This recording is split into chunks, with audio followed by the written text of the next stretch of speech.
the real problems with policing in America, according to a police chief who's trying to solve them. This week on Firing Line. There's a lot of hard work ahead. There are a lot of serious challenges facing the city and facing this police department. Brian O'Hara is the first new police chief in Minneapolis since the murder of George Floyd, a job he says he knew in his gut he was meant to do. I feel as though I've been uniquely qualified to come here in this moment. After a career in the Newark, New Jersey Police Department, where he was in charge of solving persistent police brutality and civil rights violations, Chief O'Hara assumes his role in Minneapolis at a critical time. With the fatal beating of Tyree Nichols in Memphis last month renewing calls for reform, I didn't do anything! O'Hara was quick to condemn the brutality, even before the video was released. It was terrible, it was horrible, it was an aberration. With police budgets the subject of fierce debate, recruiting and retaining officers a challenge, and crime rates and gun violence on voters' minds, what does Chief Brian O'Hara say now? Firing Line with Margaret Hoover is made possible in part by Robert Granieri, Charles R. Schwab, the Fairweather Foundation, the Asness Family Foundation, and by the Rosalind P. Walter Foundation, the Center for the Study of the International Economy, Inc., Damon Button, the Pritzker Military Foundation on behalf of the Pritzker Military Museum and Library, and the Mark Haas Foundation. Corporate funding is provided by Stevens, Inc. Chief Brian O'Hara, welcome to Firing Line. Thank you, Margaret. You have had some of the toughest jobs in policing. You spent decades working up the ranks of the Newark, New Jersey Police Department when that force was plagued with problems and challenges. In November, you were sworn in as the chief of the Minneapolis Police Department, the first new police chief after the murder of George Floyd. And you have said, from the moment I knew that this position was available, I knew in my gut that this was the job for me. Tell me why. Well, I do think that things in life happen for a reason. I think two of the most important things that people are concerned about in Minneapolis are the amount of gun violence and serious street crime that people are experiencing here, as well as the issues around police legitimacy and community engagement. So I do think my experiences in Newark, working around those two issues, have uniquely prepared me to be here in this moment. Newark historically has had very serious problems around gun violence and serious street crime, and at the same time has had historically very poor relations between police and community. But thankfully today, Newark is not the place it was 5 years ago, let alone 10 or 15 years ago. Having been the point person dealing with those types of reforms in Newark, working around a federal consent decree, I feel as though I've been, uniquely qualified to come here in this moment, because I think those are probably the most important things that everybody is looking for in terms of progress here in Minneapolis. You just referenced some of the challenges that you faced when you were in Newark. President Obama's Justice Department ordered Newark to fix its police department with a consent decree, and you rose through the ranks. Ultimately, you became the commander of the consent decree police unit. What did you learn from that experience about how to tackle systemic reforms? Yeah, so that's definitely not a position that I was looking to get. 2016, the city signed the consent decree, began implementing it, and it was really kind of a disaster. I mean, things were not moving for well over a year. So then in 2017, I was appointed to lead the reform effort there. And that's something that folks in community were very frustrated about, as well as internally in the police department. Nobody saw any of this as being legitimate or even really being possible. And the consent decree there, just like what I anticipate Minneapolis will eventually go through, deals with all of the most significant issues that people complain about as being wrong and problematic in policing in the United States today. And having gone into that space, I was the person that had to kind of figure things out. The DOJ and the city sign an agreement, but nobody tells you how to actually implement this. This is stuff that the city has to figure out on its own. So having been in that position, I was the person who then went out into community, began holding town hall meetings, listening sessions, and that was a difficult process for sure in the beginning. There was a lot of times I went to meetings and people were just yelling at me the entire time I was there, and I wasn't even sure what people were angry about half the time. But what I learned in that is when you keep coming back, when you keep showing up, particularly with those people who have been most impacted by policing, they can see through and they can tell who's genuine, who's authentic, who's serious about trying to make change and who's not. And a lot of those folks then showed up at my retirement party in Newark this last October and said some great things about me as I was leaving Newark to come here. So I learned it's a very rewarding process when we're able to figure out how to get this right, when we're able to implement processes internally in the police department that we can sort of shift the culture and bring police officers along voluntarily to make a lot of these changes without having to resort to discipline. So that's been my experience in Newark, and that's what I hope to have as the experience here in Minneapolis. Minneapolis was at one point the epicenter of the defund the police debate. A majority of the city council pledged to dismantle the department in the weeks after George Floyd's death, as you know, and several members later backed off the idea. Voters rejected it resoundingly in 2021. How do you interpret that outcome? Did the fever break? Well, for sure, I think most reasonable people would acknowledge in a city that has had over 500 people hit by bullets, yeah, it's ridiculous to say abolish the police. I think a lot of times that comes from a very privileged sort of bourgeois liberal, position where people who do feel safe are able to say we can abolish the police, while those who live in neighborhoods, that are too afraid to have their child walk to the corner to go to the store, don't have that luxury. My experience here has been those are not the people who ever wanted to abolish the police. It's been people who are privileged and feel safe, who are in a position to then say that for other people. Chief, the buzz phrase community policing has become very popular around policymakers, people who like to talk about police reform. You have advocated for community violence prevention programs, changing the culture within police departments. Tell me why. Well, I think it's true that the term community policing has been around for a couple of decades now. Cops show up and have a meeting and tell community what their problem is and what the police do about it, and then serve refreshments at the end. And that's not what I'm talking about when I say community engagement. Community engagement is particularly very important here in this city today. In Minneapolis today, we have hundreds of fewer officers than we had before George Floyd was murdered. And at the same time, we have the highest levels of gun violence and serious street crime that the city has seen in a generation. So when you have those two factors combining at the same time, you have a situation where it's very difficult to do anything other than respond to and hold people accountable for the most serious crimes. And the Minneapolis Police Department today has a very negative perception.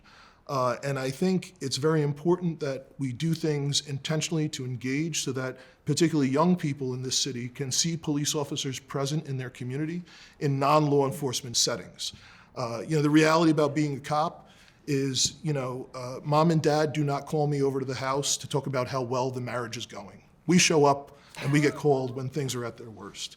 So it's problematic to me that particularly young people see police officers only in those law enforcement type of situations where they might have to arrest someone, where they might have to stop someone, and those types of things. Law enforcement in general is all about collaboration. So when you engage with community-based violence prevention groups, a lot of times you're engaging with folks who have had run-ins with the law in the past, who may not have had a clean record, but they're folks who are credible in their community, and they're folks who can speak to people and try and prevent things from happening. They share with me and with all of us the common goal of just trying to keep people alive. So I know that's something that brushes up against a lot of what people traditionally think law enforcement should be doing, but I think if the most important goal we have is simply to keep people alive. We need to be partnering with these groups and with law enforcement and everyone that we possibly can to try and be effective. Since 2020, much of the country has experienced an alarming increase in violent crime. Homicides rose by 30% that year. Many cities continued to see those rates rise into 2021. Initial data suggests homicides and shootings declined in 2022, but robberies were up and most categories of crime remain elevated above pre-pandemic levels. The causes of this spike in crime are still being debated by experts. Yeah. What is your view? Well, it's a very complex issue. I can tell you, to begin with, 2020, dealing with the pandemic, we had a perfect storm of factors come together. As soon as the pandemic initiated in March, the legal sales of firearms skyrocketed and remained very high during the course of the pandemic. And what that means is we simply had more guns in circulation in this country. And we already lived in a country that has more guns than people, and now we're adding 15 to 20 million more guns into circulation each year. So what we have seen nationally, and in particular in cities, is a decrease in time from when a firearm is legally purchased to when it is ultimately involved in a crime. And that's just a fact. A lot of the other things that we have seen come together, obviously folks had challenges with employment. Schools were closed. Young people were not supervised. There were not activities. All of those types of things help drive some sense of lawlessness and some increase in mischief and some increased, in social problems. And it's very clear to me that here in Minneapolis, gun violence in particular skyrocketed. And we have had the highest level of gun violence that we've had in a generation.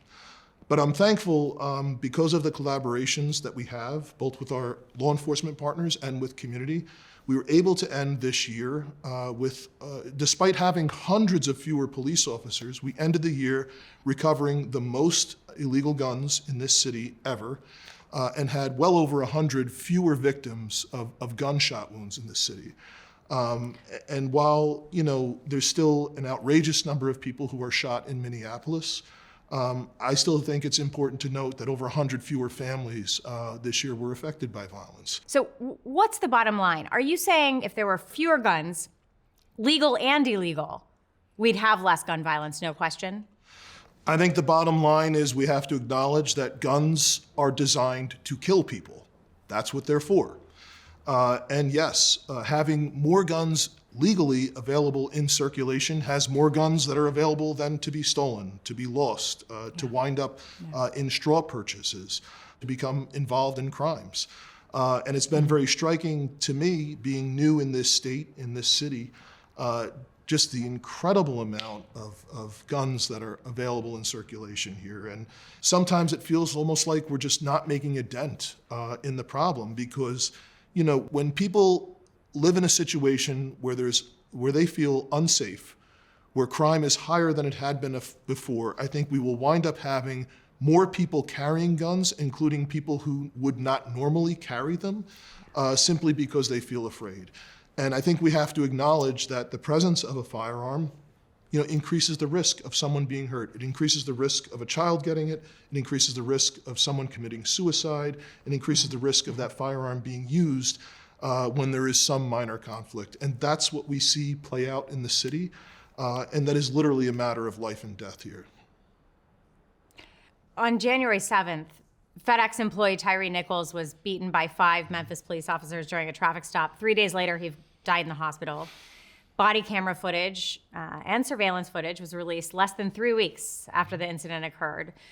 What was your reaction, Chief, when you learned about what happened to Tyree Nichols? Well, my initial reaction is I'm incredibly thankful for the leadership of Chief C.J. Davis. As you know, 5 Memphis police officers were terminated last week. These officers were found to be directly responsible for the physical abuse of Mr. Nichols. I think she really rose to the moment. And I think people are safer in my city, and things did not happen here. There wasn't property damage. There wasn't, protests that got out of control because of how well she handled that situation. But I think we just have to acknowledge the situation for what it was. It was, it was terrible, it was horrible, it was an aberration. But unfortunately, and we will go through these processes like we always do to sort of look through our policies, our practices, and who we're hiring and how we're training folks, and all of that is important. But I don't think, because we're dealing with human beings, I don't think we'll ever be in a situation where we can end this type of misconduct completely. Certainly we can all do things and try and have reforms and processes in place in our departments to minimize these possibilities as much as possible. But I don't think it's a situation where we'll ever be in where we can rule it out completely simply because we're always going to be dealing with human beings. We have to be in a situation where we're willing to immediately act, as Chief Davis did, and arrest and charge and terminate police officers who so egregiously violate people's basic human rights. Talk about the role of body cameras in modern policing, Chief, because Yeah. There is a huge increase in the number of police departments around the country that are using them now. But their utility seems to still be debated. It Yeah. didn't stop Tyree Nichols from police violence that ultimately killed him. What does your experience tell you?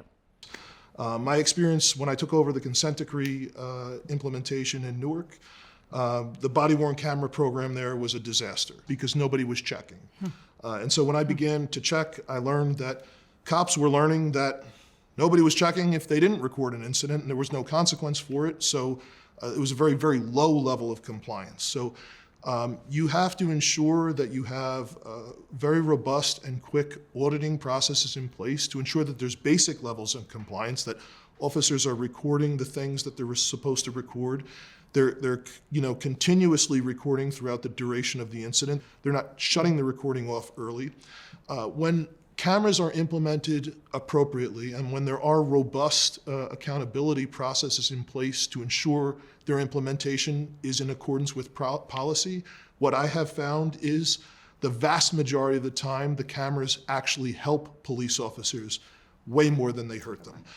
The vast majority of the time when a citizen makes a complaint against a police officer, the camera will quickly show, no, the officer did not say that. Those types of things resolved more often than not in favor of police officers, and then that actually builds support among the police officers for the implementation of the camera program. But it's important to remember that the simply having a body-worn camera is not a panacea.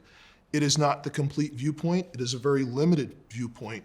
And I think that's something that we saw in the Tyree Nichols incident, where clearly a surveillance camera from above clearly saw and gave a perspective different from what was available from some of the officers' cameras. It's unclear why Tyree Nichols was pulled over. There were claims he was driving recklessly that have not been proven. In 2016, a 32-year-old black man, Philando Castile, was fatally shot in front of his girlfriend and 4-year-old daughter during a traffic stop in the greater Minneapolis area. Traffic stops are one of the places where we see deep racial disparities in policing. What do you think is the right way or the best way or a plausible way to reform traffic stops? Well, I think we should be unanimous in agreement that police officers conducting traffic stops should identify themselves immediately, should explain exactly why a person is being stopped, should answer any reasonable questions posed to them about the stop and what is happening. I also think it does make sense to limit some of these very frivolous, traffic stops. If the only reason you're stopping someone is because they have an air freshener swinging from their rear view mirror, that's probably not a good enough reason to stop somebody.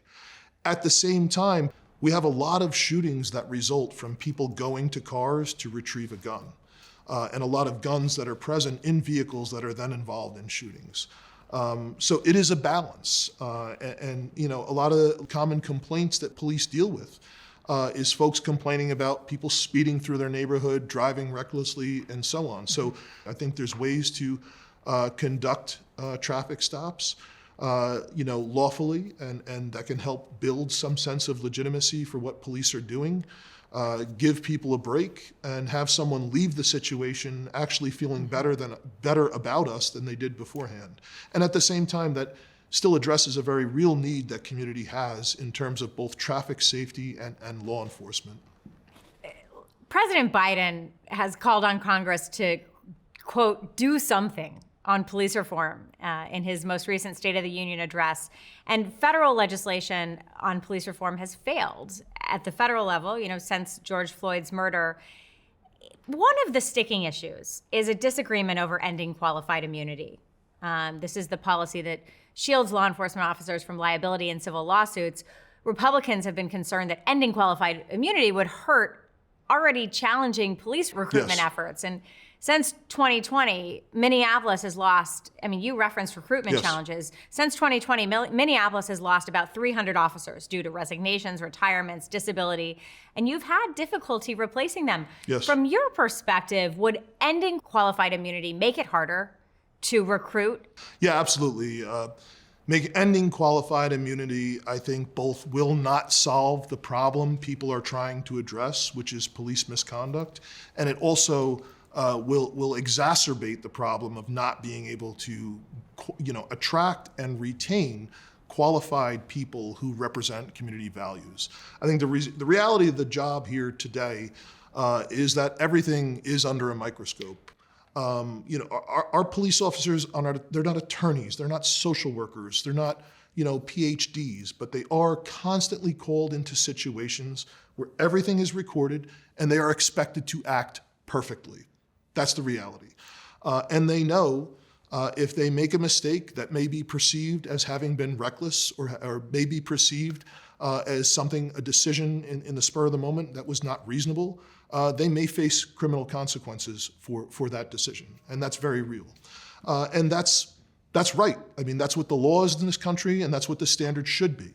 So at the same time, I don't think we need to, exacerbate this problem that we already have by creating this now civil liability personally for the officers by removing qualified immunity. It doesn't solve the problem we're trying to address, and it also will not help us get the good police that we need. This program aired for 33 years, was hosted by a sort of conservative television icon, William F. Buckley Jr. Civilian review boards to hold police accountable was a debate on that original program in 1966. That was, again, during another period of racial unrest. Yes. And William F. Buckley Jr. argued against the Civilian Review Board. Take a listen to the argument he made in 1966. Here it is. There is a general feeling that in other towns in America where civilian review boards have been instituted, it has clearly been the result of political pressure, and that nothing very much was accomplished. Certainly nothing positively, but almost certainly, at least in some cases, something negative. For instance, Rochester, after the riots there, one city with an outside review board, the police were so careful to avoid accusations of improper conduct that they were virtually paralyzed. Do you think that argument from nearly 60 years ago that civilian review boards paralyze police officers over fear of accusations of misconduct is still relevant in any way? And have you seen in your experience civilian review boards as effective tools in mitigating police brutality? Well, I don't think civilian review boards paralyze police. I don't think that. I do think there's been a lot of research done since 1966.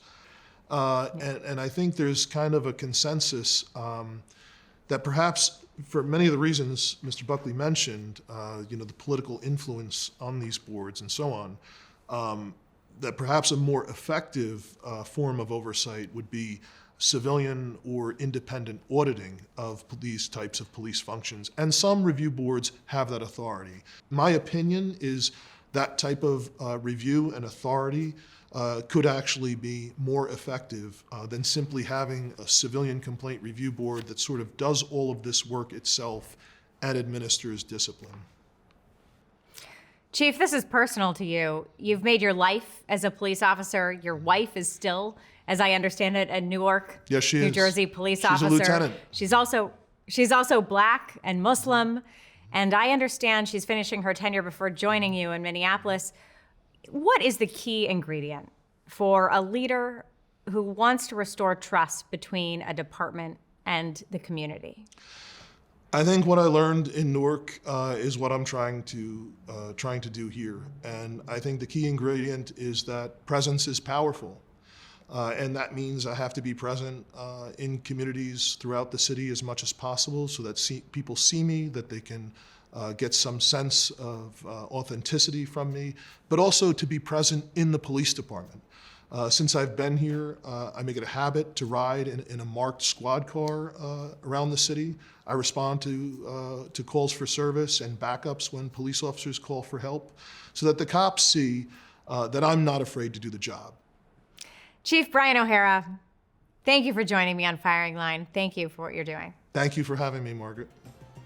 Firing Line with Margaret Hoover is made possible in part by Robert Granieri, Charles R. Schwab, the Fairweather Foundation, the Asness Family Foundation, and by the Rosalind P. Walter Foundation, the Center for the Study of the International Economy, Inc., Damon Button, the Pritzker Military Foundation on behalf of the Pritzker Military Museum and Library, and the Mark Haas Foundation. Corporate funding is provided by Stevens, Inc.